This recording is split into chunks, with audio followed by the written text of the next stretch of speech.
രോഗിനെ ചികിത്സിക്കാന്നും പറയും, ശുശ്രൂഷിക്കാന്നും പറയും. രോഗിനെ ഡോക്ടർമാരും നഴ്സുമാരും ചെയ്യുന്നത് പലപ്പോഴും ചികിത്സിക്കലാണ്. പക്ഷെ കൂടെ നിൽക്കുന്ന ആൾക്കാർ ചെയ്യേണ്ടത് ശുശ്രൂഷിക്കലാണ്. അതായത് ഇവരെ ചേർത്ത് പിടിക്കുന്നതിൻ്റെ പേരാണ് ശുശ്രൂഷിക്കുക എന്നുള്ളത്. നമ്മുടെ നാട്ടിലെ പ്രശ്നം എന്താണെന്ന് വെച്ച് കഴിഞ്ഞാൽ, രോഗിനെ കാണാൻ പോകുന്ന ആൾക്കാരുണ്ടല്ലോ, നിലവിൽ രോഗിനെ കാണാൻ പോകുന്ന ആൾക്കാർ, സന്ദർശിക്കാൻ പോകുന്ന ആൾക്കാരൊക്കെ ഇപ്പം നിങ്ങൾ പറഞ്ഞ ഒരു വളരെ റാഹത്തായിട്ടാണ് മരിച്ചത്. കാരണം അവർ സന്തോഷത്തിലാണ് മരിച്ചത്. ഇതിനനുവദിക്കൂല കാണാൻ പോകുന്ന ആൾക്കാർ രോഗിൻ്റെ അടുത്ത് പോയിട്ട് രോഗത്തിനെ കുറിച്ച് ഓർമ്മിപ്പിച്ചുകൊണ്ടേയിരിക്കും. എൻ്റെ ഇക്കാക്ക് അറ്റാക്ക് വന്നിട്ടുണ്ടായി, ചെറിയ പ്രായത്തിലാണ് വരുന്നത്. ആ സമയത്ത് ഇദ്ദേഹത്തിന് കാണാൻ വരുന്ന ആൾക്കാർ മുഴുവൻ, ഇക്കാക്കനെ കാണാൻ വരുന്ന ആളുകൾ മുഴുവനും സംസാരിക്കുന്നത് ശ്രദ്ധിക്കണം, ഡയറ്റ് വേണം, ഇനി കക്കിരി കഴിക്കാൻ പാടുള്ളൂ, സാലഡ് കഴിക്കാൻ പാടുള്ളൂ, മറ്റേത് ഒഴിവാക്കണം.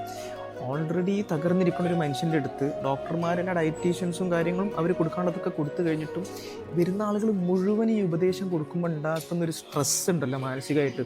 അതായത് ഞാൻ രോഗിയാണ്, എല്ലാവരുടെ മുന്നിൽ ഞാൻ രോഗിയാണെന്ന് ഇങ്ങനെ സ്വയം അഡ്മിറ്റ് ചെയ്തുകൊണ്ടിരിക്കേണ്ട ഒരു അവസ്ഥ ഭയങ്കര ബുദ്ധിമുട്ടില്ല.